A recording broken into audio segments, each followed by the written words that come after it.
इन्हीं शब्दों से अपनी पुष्पांजलि मैं तो मिली भी नहीं हूँ। टोनी जी के नाम से इनको लोग जानते हैं ज़्यादा। श्रद्धांजलि के पुष्प जो इनके चरणों में अर्पण करती हूँ। उनकी कृपा सारे परिवार पर बने रहे। सारा दुख सहन का परमात्मा हौसला दे। ये जख्म इतने घाव इतने गहरे होते हैं ना, एकदम भरते नहीं भरते, सालों साल लग जाएगा। धीरे धीरे भरेंगे तो सही, लेकिन वह निशान फिर गए, जख्म भर जाते हैं लेकिन निशान फिर भी रह जाते हैं कि यहाँ ये चोट लगी थी। भैया ये संसार है, कोई नहीं बचा, सबके लिए नियम परमात्मा ने ऐसा ही बनाया हुआ है। कोई अकेले के पीछे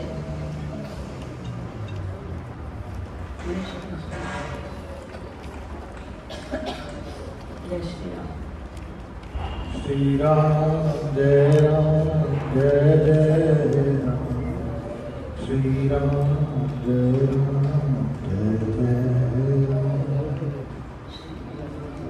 जय राम, जय जय राम, श्री राम जय राम जय राम।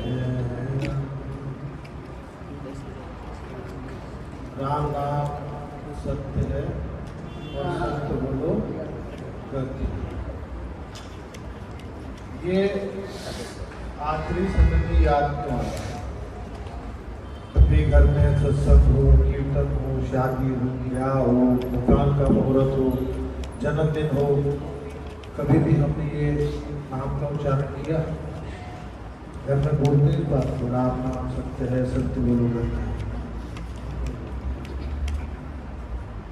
क्या उस वक्त सत्य नहीं होता? या उस वक्त हमें सही मायने में राम की याद नहीं आती? राम तो तब भी थे, राम आप भी हैं, और जब ये शरीर में से प्राण निकल जाएंगे राम तक भी, तो क्यों नहीं क्या? राम नाम सत्य है, सत्य बोलो गत्य है। राम कहते हैं कि राम का नाम लोगे जो सही मायने में सत्य है, और सत्य बोलने से ही गत्य है। गत्य का मतलब आपको जो गति मिलनी है, गति का मतलब जीवन के बाद मरण, मरण के बाद जीवन निश्चित है। जो हमने बीजा है वो हमने काटना है। कर्म और प्रारब्ध बच्चा अपने साथ लेकर आता है। जब आता है तो मुट्ठी खाली हाथ, बंद मुट्ठी आए थे और खाली हाथ जाना है। जाने वाले की मुट्ठी खुली रह जाती है, और जब बच्चा आता है ना तो उसकी मुट्ठी बंद होती है। उसको खोलने की कोशिश करो ना, वो फिर बीच लेता है। 3 साल 5 साल 7 साल तक बच्चे को अपने पिछले जन्मों की याद रहती है। कई बार बच्चा अपने पिछले जन्मों के बारे में भी बात करता है, बताता है। अभी हमारी एक बहन मौसी जी की बेटी, उनका एक बेटा एक्सपायर हुआ था 16 साल की आयु की। 16 साल की उम्र में वो एक्सपायर हुआ। उसके बड़े भाई की शादी हुई, उनके घर में बेटी का रूप लेकर दोबारा से हुआ। अभी क्या हुआ, पहले बेटा था, अब बेटी के रूप में आया, और लेकिन अपनी पुरानी सभी बातें बताता है कि जब उसके पिता ने, जो उसका बड़ा भाई था, जो कपड़े उसके पहने थे मेरे कपड़े थे, उस गली में से निकले जहाँ स्कूल था, ये मेरा स्कूल है, कभी पार्क में गए तो मैं यहाँ बैठता था।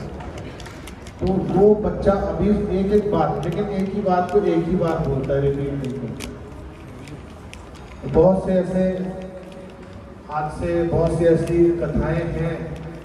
जैसे संजय गांधी जी जब दोबारा आए तो उन्होंने बोला मेरठ में जन्म लिया, मैं संजय गांधी था। तो ऐसे बहुत से, कल्पना चावला ने जन्म लिया दोबारा, लेकिन वो दोबारा उसके माँ बाप उसको स्वीकार करेंगे? नहीं करेंगे। संजय गांधी ने बोला मैं संजय गांधी, कैसे मान लें? चाहे 4 बातें बता के देगा, नहीं मानना, नहीं अडॉप्ट करना। तो इसीलिए शायद माया जो है वो घेर लेती है। और कलयुग नहीं करयुग है ये, इस हाथ दे इस हाथ ले, जो हमने बीजना है वो साथ जाना। कुछ साथ लाए नहीं थे, कर्म जरूर लेकर आए। प्रारब्ध आपके जो है वो जन्म पत्री के हिसाब से जब बोलते हैं ना, पंडित जी को जन्म पत्री दिखाई, ये मूलों का है, ये मानसिक है, इसको काल सर्प दोष है, तो वो दोष या योग या जो भी उनके गुना भाग हैं वो कर्मों के अनुरूप इसके राजयोग है। तो इसका मतलब उसने कुछ ऐसे कर्म बीजे थे वो उसको काटने हैं, वो आएगा। लोग कहते हैं मुक्ति, मुक्ति नहीं मिल सकती, और मुक्ति चाहिए भी क्यों? मुक्ति चाहिए भी क्यों? मुक्त हो गए तो आपका इस पृथ्वी लोक से कनेक्शन खत्म, फिर ना भक्ति, ना मस्ती, ना आनंद, ना खुशी, ना दुख, शून्य की स्थिति। और खुशी अगर आएगी तो खुशी का छाया जो है वो दुख रूप वो आना ही है, वो निश्चित है। वो आज आए, कल आए, साल बाद आए, 10 साल बाद आए, लेकिन आएगा निश्चित है। कर्म जाने क्या है साहब, कितने जोड़ लो हीरे मोती कफन में जेब नहीं होती, कितने जोड़ लो हीरे मोती कफन में जेब नहीं होती। हमारे टोनी जी पूरा परिवार जोड़ा, एक पुण्य आत्मा थी, मतलब जिसको एक बार मिल लेते थे, मैं नहीं समझता हूँ कि वो उनको भूलेगा, उनकी अच्छाइयाँ याद रखेगा ही वो पुण्य आत्मा थी। पुण्य आत्मा का पता कैसे लगता है? उसके भाव से, उसके आभा मंडल से, उसके ओस से, उसके वाणी से। एक व्यक्ति है जिसके पास आप जाते हो, आपको इरिटेशन होने शुरू हो जाती है, आपका मन ही नहीं करता उसके पास बैठने का, उससे बात करने का। क्यों? तो उसका आभा मंडल अच्छा नहीं है, उसकी वाणी शुद्ध नहीं है, उसका अंदर का जो है ना वो सही नहीं है, उसके अंदर मन में विचार गलत चलते हैं। ये किसी के साथ भी। और जिसका आभा मंडल अच्छा है, जिसका ओज अच्छा है, वो आपको नहीं भी जानता होगा ना, आप बस में जा रहे हो, मेट्रो में जा रहे हो, रिक्शे पे जा रहे हो, कहीं बाजार में जा रहे हो, तो किसी को देख के तारीफ करने का दिल करता है, चाहे वो औरत हो आदमी हो। आज देख कितना सुंदर है। कारण आप तो जानते भी नहीं उसकी सुंदरता की तारीफ क्यों किया, क्योंकि उसका ओज इतना अच्छा था, उसका आभा मंडल इतना अच्छा था कि उसके चेहरे पर ऐसा नूर है जिसने उसकी तारीफ करने पे आपको मजबूर कर दिया। ऐसे ही हमारे टोनी भाई साहब, इनके पास जो आ जाए, इन्होंने मन में कुछ नहीं रखना, अच्छी हो बुरी हो, बड़े सॉफ्टली, बड़े पोलाइटली ढंग से इन्होंने बोल देना है, मन में नहीं रखना, छल कपट नहीं आता। और छल कपट किसके लिए करता है आदमी? आदमी को लगता है कि मैं सामने वाले को बेवकूफ बना दूंगा। सामने वाले पे उंगली उठाने का मतलब, आप उंगली उठाओ किसी पे, एक उंगली सामने वाले पे, ऊपर वाले पे, और 3 उंगलियां किस पे? मेरे पे। ऊपर वाला खुद बताता है, ऊपर वाला खुद बताता है कि अपना देख सामने वाले के गुण और अवगुण, तेरा देखना काम नहीं है। कहता बोलिया रब दा की पाना, इधरों पुटना ते इधर लाना। जो हरि भजन करते करते सारी जिंदगी निकल जाती है, किसी को तो ऐसे चुटकी बजने में भी देर लगती है और जाग लग जाती है, लेकिन वो जाग लगने के लिए कहते झुठमुठ करते सचमुच होई, सचमुच करता विरला। झूठे करो, राम नहीं निकलता, मरा मरा मरा मरा तो निकल ही आता। कहता कसोन नेड़े के राम, कहता जितने कसोन नहीं है राम के बाद ही जाएगा। तो मरा मरा मरा मरा कह के भी राम निकल जाता है। आप 10 बार बोलोगे तो 8 बार राम निकलेगा ही निकलेगा। तो वो झूठ मूठ है, लेकिन आपने बोला तो वो आपका लिखा गया। अब लिखना किसने है? जो कहते हैं ना कर्म बोध, वो कहते हैं चित्रगुप्त बैठा है, कहीं कोई चित्रगुप्त नहीं बैठा है।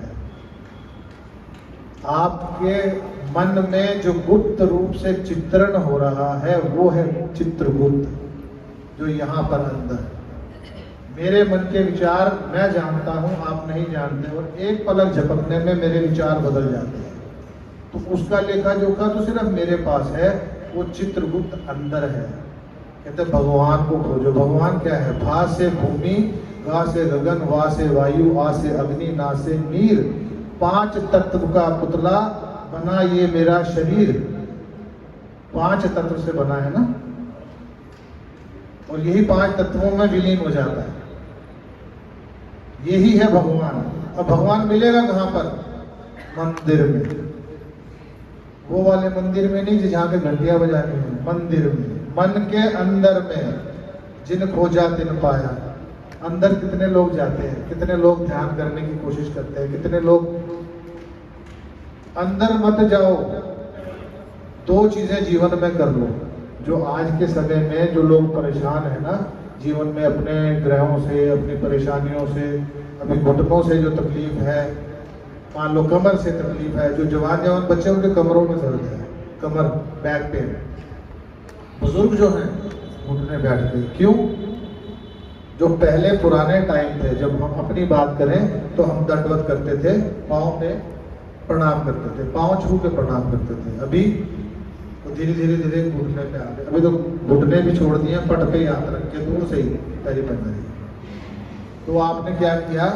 पाँव पूरी मूर्ति, जब मूर्ति के अंदर मंदिर में जाते हैं ना, मूर्ति को स्पर्श नहीं करते हम, मंदिर की मूर्ति के चरण स्पर्श करते हैं, सतगुरुओं के चरण स्पर्श करते हैं। तो चरण सबसे कीमती है हमारे पूरे शरीर के अंदर। मूर्ति को भी पाँव नहीं, पाँव छूते हैं, मुकुट नहीं छूते, जबकि मुकुट पे तो इतना महंगा ताज रखा होता है, लेकिन मुकुट की वैल्यू नहीं है, वैल्यू है चरण की।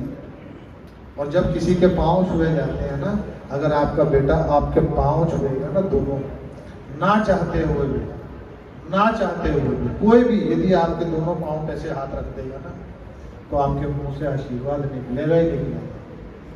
चाहे वो आप मुंह से बोलो या नहीं बोलो, आपके अंतर मन से, आपकी सोल से, आपकी नाभि से वो आवाज निकलेगी, परमात्मा तेरे को सुख दे, परमात्मा तेरे को तंदुरुस्ती दे, खुशियां दे। ना चाहते हुए भी निकलेगी। क्यों? क्योंकि उसने आपका बटन दबा दिया, एनर्जी के स्रोत को छेड़ दिया। और अभी क्या हो गया?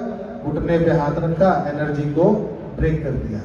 अब जो माता पिता हैं उनके तो घुटने चले गए, और जो बच्चा है जिसने घुटने से छुआ था उसके पूरा झुका नहीं।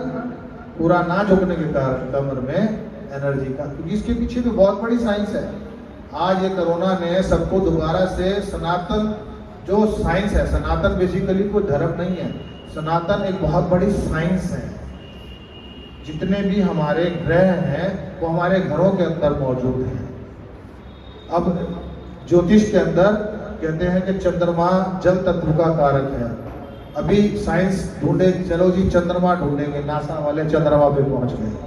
अब चांद पे पानी खोजेंगे, पानी खोजेंगे, पानी खोजेंगे, खोज लिया। अब कहते हैं कि चंद्रमा बना ही जल तत्व से है, चंद्रमा बना ही पानी से हुआ है। तो उन्होंने नया क्या खोजा? उन्होंने कुछ नहीं खोजा। हजारों लाखों करोड़ों साल पहले ओम की ध्वनि, जो हम सनातन धर्म के अंदर जो उत्पत्ति हुई, जिसकी बात करते हैं, यूनिवर्सल साउंड, अब नासा ने जाके खोजा है। और नासा वाले साइंटिस्ट भी शॉक के अंदर है कि ऐसा कैसे हो सकता है कि सूरज की जो आभा मंडल है, जो उसका रेडियस है, उसके अंदर घुसते ही उसकी हमिंग है ओम की साउंड। ओम की जो ध्वनि है वो सूरज की ध्वनि है, सूरज की हमिंग है। तो नया क्या ढूंढा? कुछ नहीं ढूंढा। और उसके पीछे कितना बड़ी साइंस। अच्छा, ओम तो ध्वनि सुन ली, अब ओम बनाए कैसे? आगे 3 पीछे 7। पहले रोमन गिनती होती थी 7, और ऊपर आधा चंद्रमा और बिंदी, चंद्रमा और सूरज, चांद और सूरज की गति से पाक्षायन चलता है ना। 15 दिन सूरज, 15 दिन चंद्रमा, शुक्ल पक्ष, कृष्ण पक्ष, और रोज सुबह रात, सुबह रात, और 7 दिन से बड़ा कुछ है ही नहीं। 8वां दिन है नहीं। हमारे फेरों में फेरे कितने पड़ते हैं? अग्नि के फेरे जो लेते हैं, कितने फेरे होते हैं? 7। कितने जन्मों की बात हम करते हैं? 7। कितने अजूबों की बात हम करते हैं? 7। कितने समुद्र की बात करते हैं हम, सात पाताल, 7 स्वर्ग, 7 लोक, 7 ऋषि, 8 क्यों नहीं है? कुछ तो कारण होगा उसके पीछे। अब ये ढूंढेंगे, साइंटिस्ट ढूंढेंगे, बहुत कुछ ढूंढेंगे। हमारी माताएं बहनें हैं, जब बच्चा होता है तो सास पहले कैसे पकड़ती थी बच्चे को? अगर माँ ने कुछ खा लिया भाई वाला, अगर माँ ने राजमा खा लिए, छोले खा लिए, बच्चे की पॉटी में से राजमा, छोले, दाल निकलती है। मुझे कोई साइंटिस्ट ऐसा बता दो कि बच्चे को दूध पिला के वो राजमा बना के दिखा दे, वो छोले बना के दिखा दे, वो दाल बना के दिखा दे। नहीं बना सकता। ये सिर्फ कुदरत कर सकती है, ये सिर्फ सृष्टि कर सकती है। और ये सृष्टि बहुत, मतलब पिया तो पानी, दूध क्या पानी उतरे, उस पानी से दोबारा दाल बन सकती है क्या? नहीं बन सकती। तो ये साइंस आज तक वो नहीं ढूंढ पाए। साइंस तो शुरू से है। हमें गर्व होना चाहिए कि हम उस साइंस के कहीं ना कहीं जो जड़ें हैं वो सनातन की हमारे साथ जुड़ी हुई हैं। हमारा ये सौभाग्य है। मैं रशिया में रहता हूँ, रशिया में 14-15 साल से मैं कार्य कर रहा हूँ, लेकिन मैं वहाँ पर भी ऐसे ऐसे लोगों को जानता हूँ जो हमारी जड़ों को बहुत मानने लग गए हैं। शायद हमारे यहाँ के लोग विदेशी परंपरा को और दूसरे धर्मों की उसको, वेस्टर्न कल्चर को अपना रहे हैं, लेकिन वहाँ के लोग हमारे वैष्णव कल्चर को अपना रहे हैं, हमारे सनातन कल्चर को अपना रहे हैं। गीता के अंदर जितने भी बड़े बड़े माइंड ट्रेनर हैं, जो बिजनेस प्रमोटर्स हैं, बिजनेस ट्रेनर देते हैं, जो सेमिनार और ट्रेनिंग देते हैं बड़े बड़े अफसर्स को, आपको पता है गीता के मात्र 7 श्लोकों से वो बन गए हैं। जैसे शिव खेड़ा, इस टाइप से जो बड़े बड़े ट्रेनर जिनका नाम है, लाखों लाखों रुपया लेते हैं, लेकिन यदि किसी ब्राह्मण को, किसी पंडित जी को बोलेंगे ना कि इनसे ज्ञान ले लो, ये तुम्हें गीता सुना देंगे, अरे गीता क्या करनी है, वो देखो हमारे को सूत्र बताएगा हमारे को, हमने कैसे करोड़पति बनना।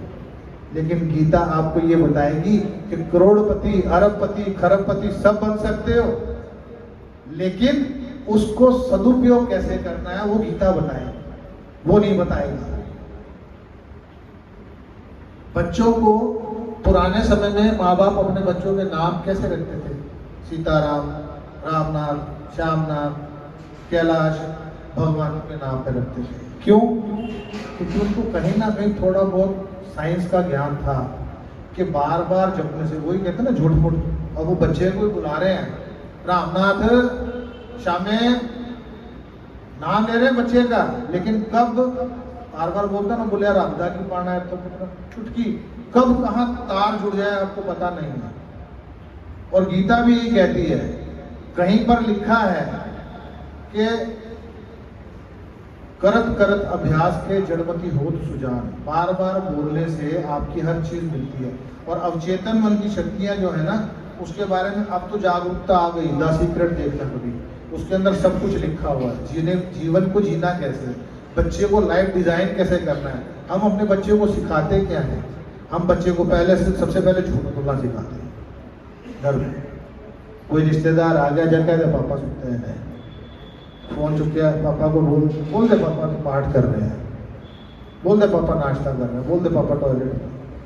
सबसे पहले झूठ की नींव घर से होती है। फिर बच्चे को कहते हैं तो झूठ बोलता, शर्म नहीं आती तेरे? हम कभी नहीं सोचते कि ये बच्चे को पहला जो बीज डाला था वो किसने डाला था। वो कहीं बाहर से नहीं सीखा, घर से सीखा।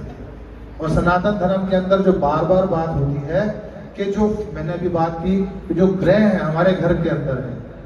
मैं नहीं कहता, मैं भी खुद एस्ट्रोलॉजी करता हूँ, लोगों की पत्नियां भी देखता हूँ, लोगों को उपाय भी बताता हूँ, लेकिन मैं एक ही बात बोलता हूँ, कोई उपाय मत करो, कोई पूजा पाठ मत करो। ग्रह घर के अंदर जो है ना उनको राजी करो। आपका सूर्य खराब है, अपने पिता की इज्जत करना शुरू कर दो, पिता के सुबेरे उठ के पाँव छूना शुरू कर दो, आपका सूर्य ठीक होना शुरू कर दो। सरकार से चोरी मत करो, सरकारी अफसर से गाली गलौज मत करो। चंद्रमा खराब है, माता की इज्जत करो, माता को मानो, माँ जैसी औरत के पाँव छुओ, आशीर्वाद लो, तो आपके घर में पैसा टिकने लग जाएगा, मन स्थिर हो जाएगा। क्योंकि चंद्रमा जल तत्व है, मन का कारक है। मन में जैसे विचार चलेंगे, क्योंकि यदि आपका चंद्रमा खराब है, भाव गलत आएंगे, वैसे ही संरचना होगी हमारे समाज की।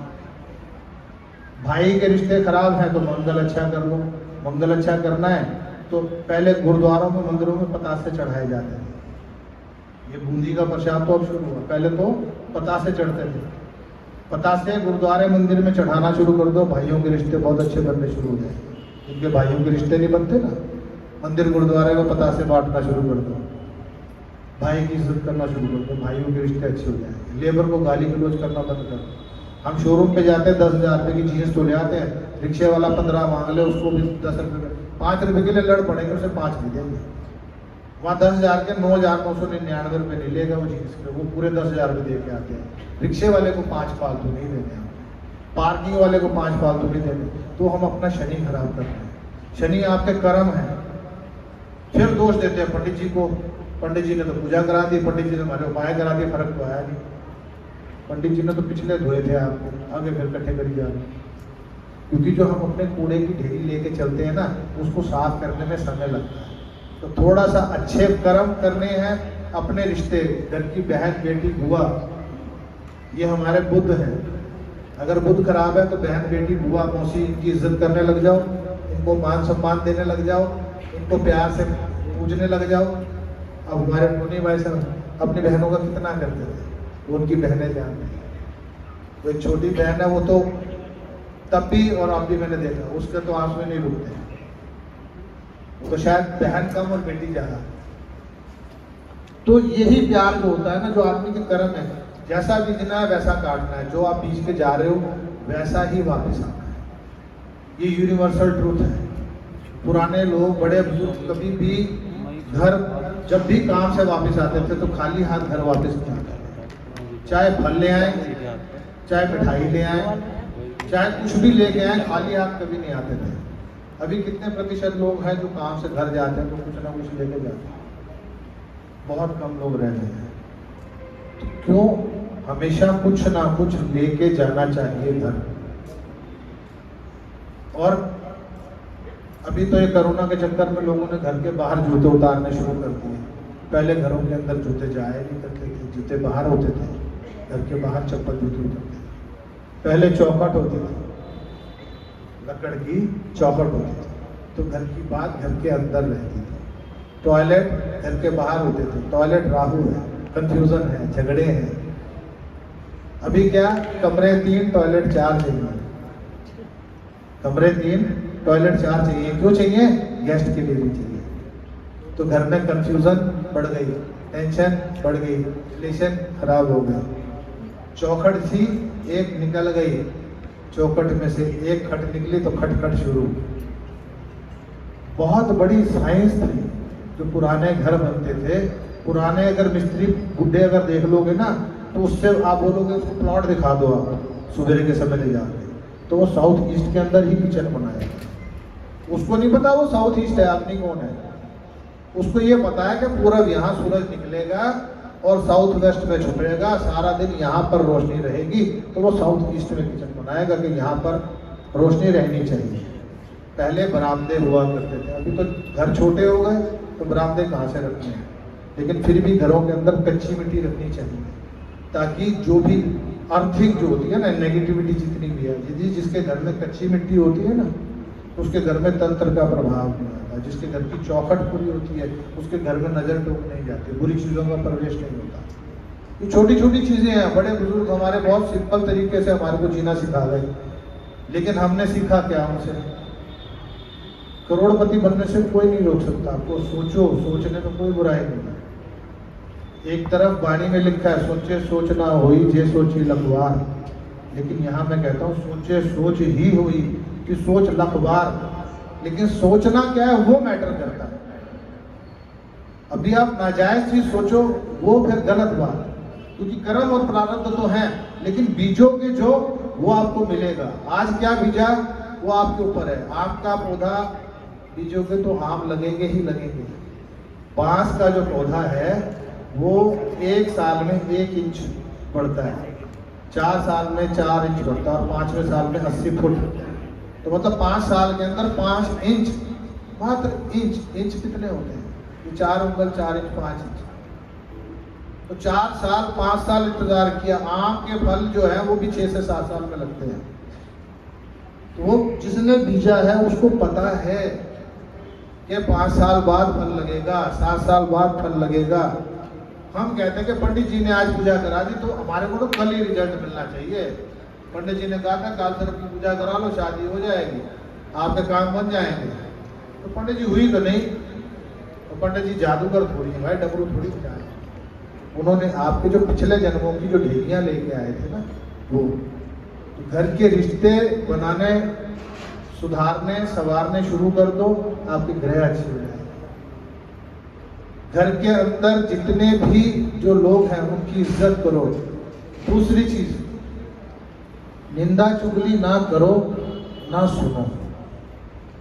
निंदा और चुगली करने, इसके लिए तो मेरे पास अपनी लाइफ का तजुर्बा है जो मैंने परिराज किया। लेकिन मैं उसको सूक्ष्म रूप से बता दूं कि यदि मैं किसी की बुराई करता हूं, यदि मैं किसी की बुराई करता हूं या सुन रहा हूं, तो मेरी जो अच्छाई है उसके पास जाएगी, उसकी बुराई को बोलेगी कि इसके पास तू खड़ा है, इसकी जो बुराई कर रहा है वो कितना बुरा होगा, तो चलो वहां। तो अच्छाई तो चल दी वहां पर, उसकी बुराई आ गई आपकी खाता है। तो यदि कोई आपकी निंदा और चुगली और बुराई करता है ना, उसको धन्यवाद दिया। अभी कितने लोग हैं जो सुबेरे उठ के अपने आप से कभी प्यार किया, आपने भूल गए। कभी अपने आप को शीशे में देख के बोला आई लव यू? कभी बोला अपने आप को? इतने से पैदा हुए थे, आज 5 फुट 6 फुट हाइट हो गई, शरीर इतना बढ़िया हो गया, तंदुरुस्त हो गया, हाथ पैर चल रहे हैं, दांत चल रहे हैं, बढ़िया चल रहा है। कभी अपने शरीर को लव यू बोला? नहीं बोला। बोलना शुरू करो। चैलेंज करता हूं, जीवन बदल जाएगा। चैलेंज है मेरा, जीवन बदल जाएगा। रात को सोते वक्त अपने शरीर को बोल के सो कि मेरे को नहीं पता मेरे शरीर के अंदर कहाँ कहाँ क्या बीमारियां हैं, क्या पनप रहा है, क्या विकार है, उनको दूर तो कर दे। मैं जानता हूँ तो बहुत अच्छा आएगा। अभी मैं सो रहा हूँ। और सोने से पहले एक काम और कर देना, समय कम है इसलिए बहुत सूक्ष्म रूप से बता रहा हूँ। सोने से पहले एक काम और कर लेना। एक तो सबसे माफी मांग लेना, इस जन्म के पिछले जन्मों के गुनाह तुम्हें नहीं पता तुमने क्या किया तुम्हारी पत्नी ने। मैं ऐसे बहुत से लोगों को जानता हूँ कहते तो गुरु जी हमें तो अपने होश नहीं है कि अपने जीवन में हमने किसी कीड़ी को भी मारा और उनके बदन में कीड़े बढ़ते हुए देखा है मैंने, कीड़े बढ़ते हुए। तो भोग जो है ना वो भोगना पड़ेगा। एक तो अपनी गलतियों की माफी मांगनी शुरू कर दो और उन सबको माफ कर दो जिन्होंने तुम्हारा दिल दुखाया, जो इस जन्म में चाहे पिछले जन्म में। थोड़ा मुश्किल काम है क्योंकि बहुओं के लिए सास को और सास के लिए बहुओं को माफ करना ना थोड़ा टिपिकल काम है कि राती से माफ करके सुती सवेरे है नहीं तू चाह ले आई नहीं मेरे हफ्ते बना के ठंडी हो गई है, मिठा नहीं है, घट मिठा है। वो जो चीजें है ना उनको सुधार, अपनी वाणी को कंट्रोल कर लो। ये आपको वो सूत्र देके जा रहा हूँ जो आपको कहीं बहुत ये सूक्ष्म रूप से ये 3-4 काम करके देखो। आप आज के बाद अपने आप को सलूट करना शुरू करो, नहाते धोते आई लव यू बोलना शुरू करो तो बहुत